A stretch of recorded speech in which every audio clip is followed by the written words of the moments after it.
Hi everyone, it's Renee, the Life Over Coach. We're going live today to talk about money matters. I'll give everyone a chance to chime in. I'm here a little bit early, so we'll just sit back and wait a little bit. Let me know when you guys come in. Hi Joseph, how are you? Thanks for joining.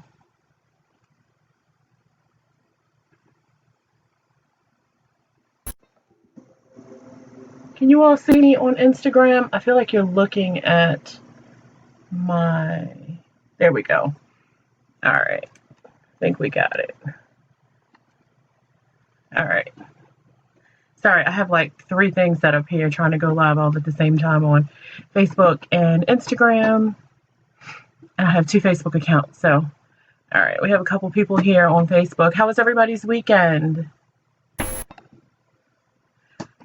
Hey, who's that? Oh, Shanita. Hey, how are you? That's on Facebook. Okay. Brown Sugar 1908. Can you see me now? I think you can. I see Williams joined us. And Monique.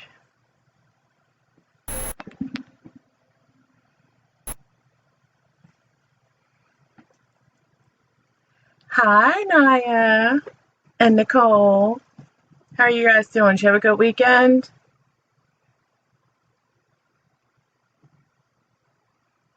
Hey, Shanita. I saw your video from you yesterday at Watkins Park. Your energy is so amazing. I want to be like you one day. Hey, Larry. How are you?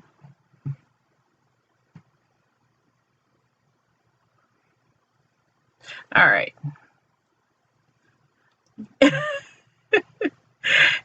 Hey, Mama Leek. How are you?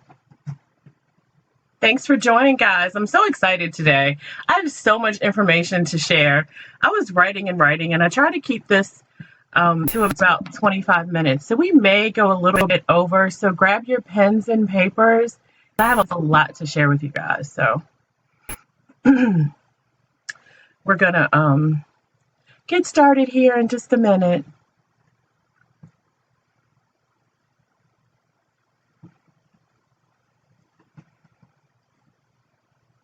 So Shanita, tell everyone about what you did. I love your story and how you walked away from your job and dancing full time and teaching people Zumba and health and fitness. It's so inspiring. Type it in. Let everyone know who you are.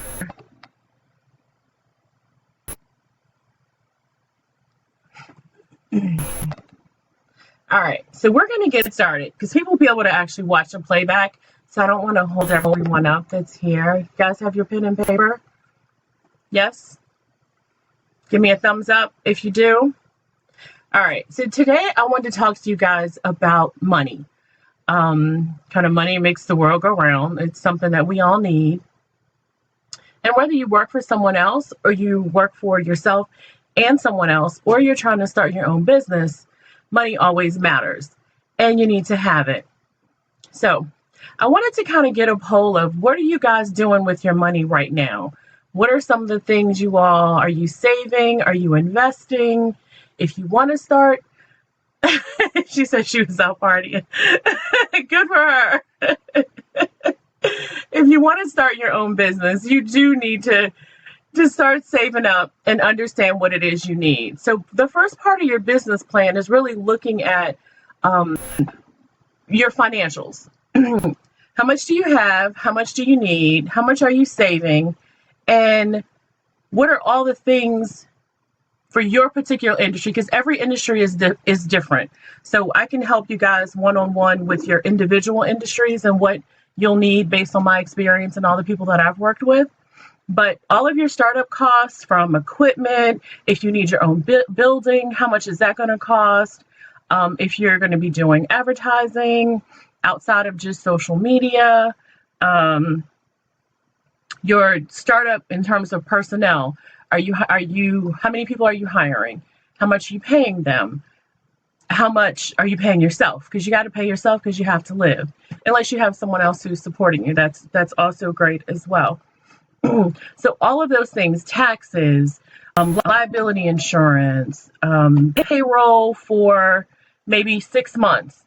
So how much do you have in the beginning? Hey, Roz, to go into your business. So let's talk about now. So what are you doing with your money now? And I'm going to give you guys some of the things that you can do to save up some of your money. So first things first, especially for the women. I know some men have shopping habits. You guys usually like watches and shoes and things like that, but stop shopping. If you want to save some of your money, you're going to have to stop shopping. And you'd be surprised how quickly, when you're living bare minimum, you can start to save your money. Stop eating out. Go shopping, fix all your meals, prepare your breakfast, lunch, your dinners, and then eliminate your cable. I know that's kind of hard for some of you to do, especially you sports lovers who love football and baseball and basketball. Hey, Maurice, how are you? Thanks for joining. Look at how you can reduce your monthly cable cost. Even if it's not completely getting rid of your cable, you can get rid of most of it to save some money on a monthly basis. Sit down and evaluate what your true monthly expenses are. And that's going through everything that you have, everything that you pay, to look at what is it that I really need to live off of and how much can I save to invest towards this venture that I want to do. I always say, use everything up that you have before you go buy more. Some people are hoarders. You guys stockpile stuff. I don't do that. I wait till I run out. I might have like 2 canned goods in my house, which isn't bad if we had some kind of natural disaster. But think about those things, especially when you're trying to save money. That's your goal. So use up everything you have before you go buy more things. All right.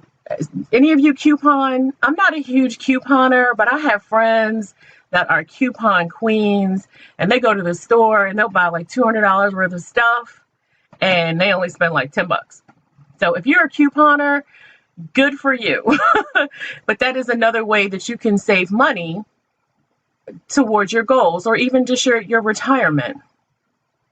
Speak with a financial advisor, find out if there are any kind of investments that you can make, short-term, long-term, what kind of gains you'll have over time that you can eventually use towards your business.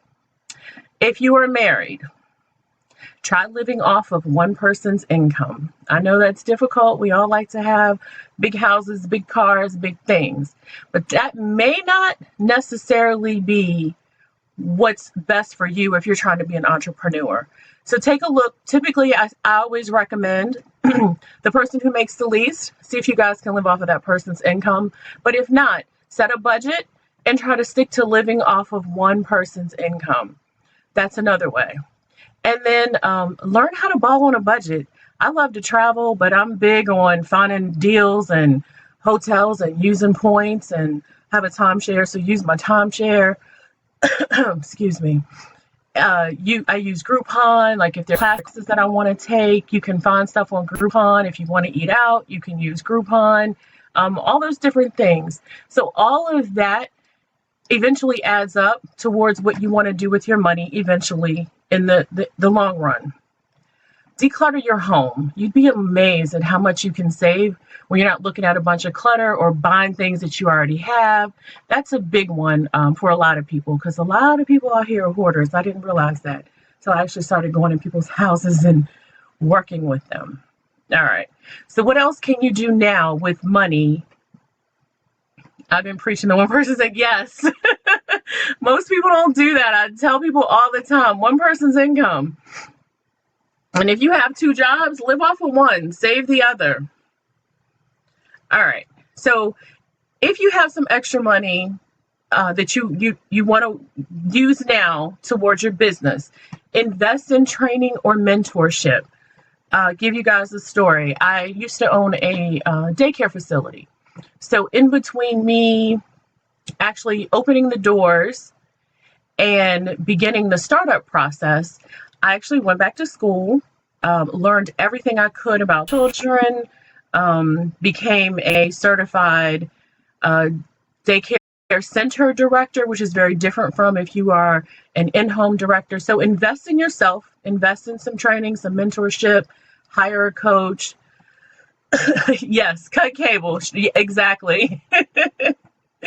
um, invest in yourself. Check out your local library where you can actually rent books the old-fashioned way. Use your library card. Some libraries offer free training classes. I know my local library, if you want to learn a second language, they give you Rosetta Stone for free. So find out those things. Use the Small Business Administration. They offer free classes as well.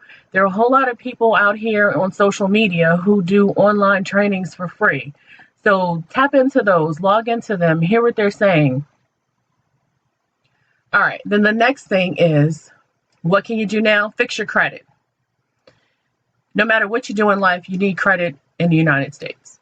And if you want to start a business, you're going to need credit. So a lot of people don't really know what their credit scores are, what it looks like. So get a copy of your credit report. Go through it in detail, find out what's there. If you have a business partner, what does their credit look like? Because that's also going to affect you. And what does their spouse's credit look like? If you're getting a loan or you're working with an investor, they want to see everybody's credit, not just yours. So if it's 3 of you doing a startup, 2 of you are married, it's 5 people's credit that you all need to be looking at, not just your own and those other 3 people. Because the bank could say, I'm not going to give you a loan because so-and-so's spouse just filed for bankruptcy, or so-and-so's spouse has, a 400 credit score. So that's going to affect you as well. What are some ways that you can fix your credit? And maybe we'll do a credit seminar up here in the next couple of months. I have a couple friends that do repair credit. So if you need that, let me know and I can get you guys connected. So what are some easy ways to fix your credit? I'll go through just a couple of things today and we can talk more in detail. But the number one way to improve your credit, as silly as it sounds, is to pay your bills on time. That's pay your bills. I pay my bills on the 1st of every month, whatever the first Monday is. So like today is October 1st. So I'll pay my bills tomorrow. I go through all my bills, get everything paid. That way, you don't have to worry about it later, or you don't have to worry about, did I miss this? Did I forget to pay this? Did I forget to pay that? When is this due? And most of your credit card companies and lenders and different types of loans that you have, you can set your due dates. So if you want everything to be due like on the 5th, or, if you're paying your bills using 2 paychecks, you can set things to be due like on the 5th and let's say the 25th. And that way, okay, every month I pay my bills on the 5th and I pay my bills on the 25th. So that'll help improve your credit. When you get those copies of your credit report, a lot of times, most people that I know, they have a few things on their credit that doesn't even belong to them and they didn't even know. So review your credit, take a look at it, get those things off of your credit that don't belong to you, because sometimes those can help increase your credit scores, especially if they're derogatory items. And take your credit seriously. It's an important thing in business, in your personal life, and even in business. If you plan on dealing with manufacturers and you need lines of credit with your suppliers, even though your business will have a DUNS number, which is like a social security number for your personal, but it's for your business. So even if you have that DUNS number, they still want your personal social security number to secure those finances or those loans or lines of credit that you have. So it's still very important. All right, let's talk about funding your startup. So where are you going to get your startup costs from? You've done your financial plan. You kind of know what you need, how much you have. You've looked at all those things that are coming in and going out. So let's talk about a couple ways you can fund your business.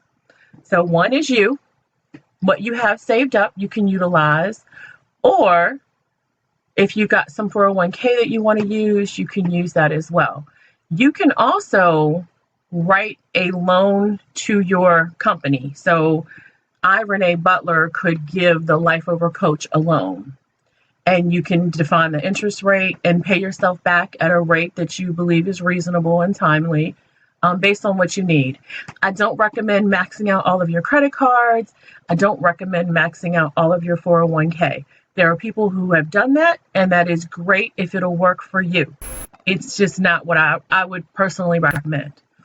The second thing you can do to fund your business is obtain some bank loans, go through the SBA. But again, they're still going to look at what you have, what you've saved to invest in yourself. And depending on your credit score, that can depend on how much money you can get. So let's say you need $200,000. You've got $70,000 saved up. So maybe they will give you all of it or part of it.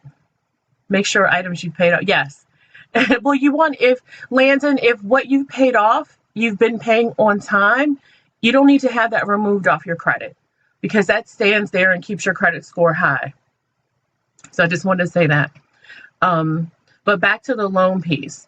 And sometimes they may ask for collateral. So when I started my daycare, I needed had a 10,000 square foot building. It cost me over $200 and some thousand to start it up.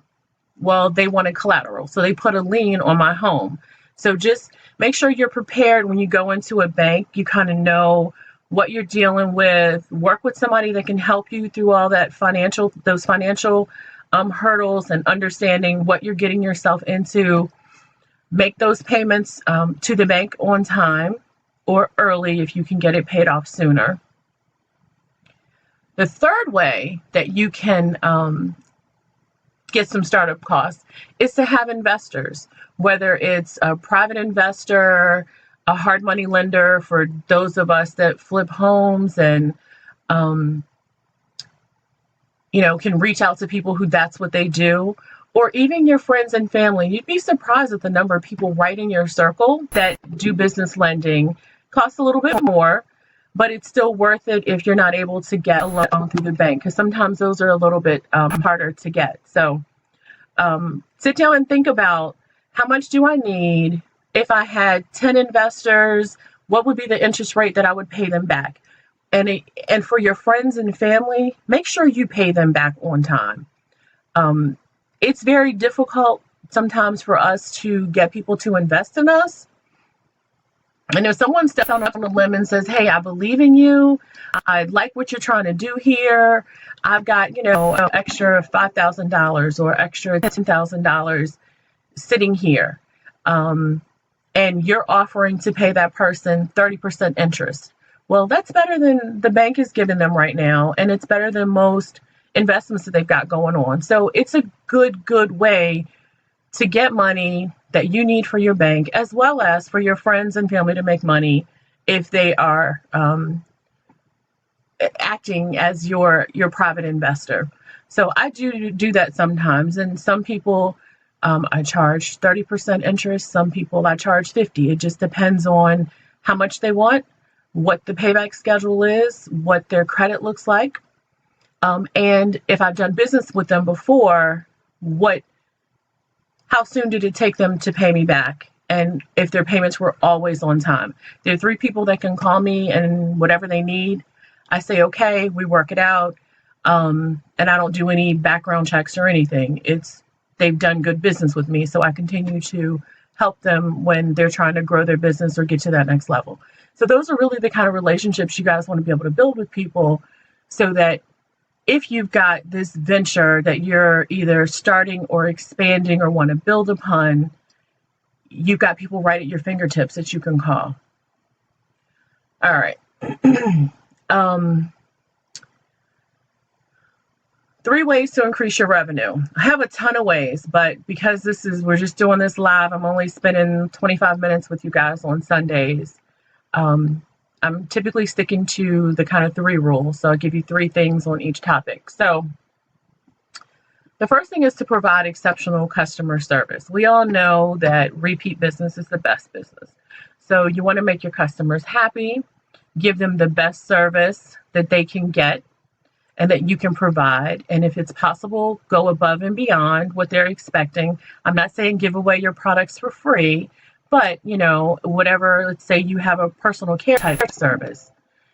follow up with a phone call. Hey, how did you like your massage? Was it, everything that you needed? Send a thank you card. So little things like that to build your business and to build repeat customers. If you have a jewelry business, per se, if it's a customer who has spent, $500 with you, give them a pair of free earrings or a coupon for them to come back. So those little things will help you build your customer base and to also develop repeat customers. I'm going to do a whole segment on the perfect customer and building repeat customers. I think I have that scheduled for you guys sometime in November, I believe. So we're definitely going to dig deeper into that. Managing your money. So create a monthly budget for your business so you know where your money is going. And if you are not a good steward of money, hire someone who is. A financial planner, an accountant, someone that can help you navigate through paying your bills, your taxes, your employees, whether they're a W-2 or a 1099, because those two types of employees look very different when it comes to tax payments. So if you're not good at that, find someone to help you, because if you're wasting money paying late fees and other things, especially with the IRS, those late fees are pretty stiff. So that's money that you really could be using to put back in your pocket and to invest back into your business. So with that extra money that you have, if you can give your employees training, do some targeted advertising to bring new customers to you, your business, your Facebook page, your website, whatever that looks like for you. Those are the other ways that you can make more money in your business. The other thing you can do is creating new products and services. So let's say you only build widgets. Well, all of your customers are buying widgets, but they're also asking for gadgets. Well, why would you not develop a gadget product so that when they come to you now, they can buy a widget and they can buy a gadget? So now you're upselling and selling more products to the same customer base. So that's one of the other ways that you can get more revenue into your company, no matter what it is that you do. So we can talk about, depending on your industry, what would those things look like? I'll give you guys another example. When I owned the daycare center, some of my employees, they don't make a whole lot of money. Most of them are college kids if they're an assistant. And, teachers, the teaching industry doesn't pay that much. But I had parents, I had children, and I had staff. Well, parents wanted to spend time out, but they didn't have trusted babysitters that, they could always rely on. So we started a Parents Night Out program that we did on the weekends. And I would split the profits with my employees. So I was making a little bit of extra money. My employees were making a little bit of extra money. And my parents were happy because they could go out on dates and not have to worry about, who were they entrusting their children to, because it was a place where their children were already coming Monday through Friday. So those add-on services really do help, and they do add up when you're looking at your revenues. So it is 7:23. We have a couple minutes. So I'm going to take questions from you guys. I hope this information was helpful. I don't know where all of you are in your business, but shoot me some questions and I can answer some of those for you before we log off for the evening, and everyone can relax for the rest of their Sunday and get ready for Monday.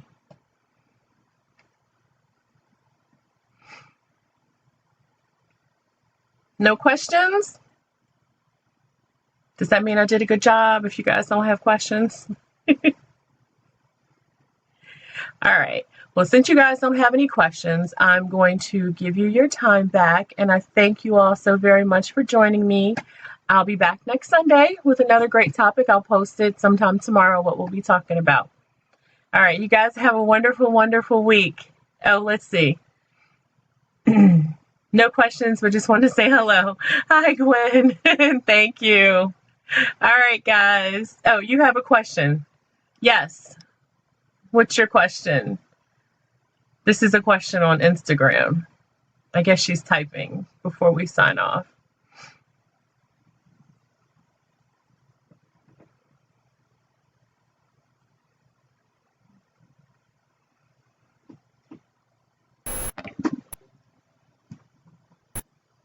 Thank you, Landon. Thank you for joining me. Hi, Kel. Oh, that's Kyra Dollison. Hey, Kyra.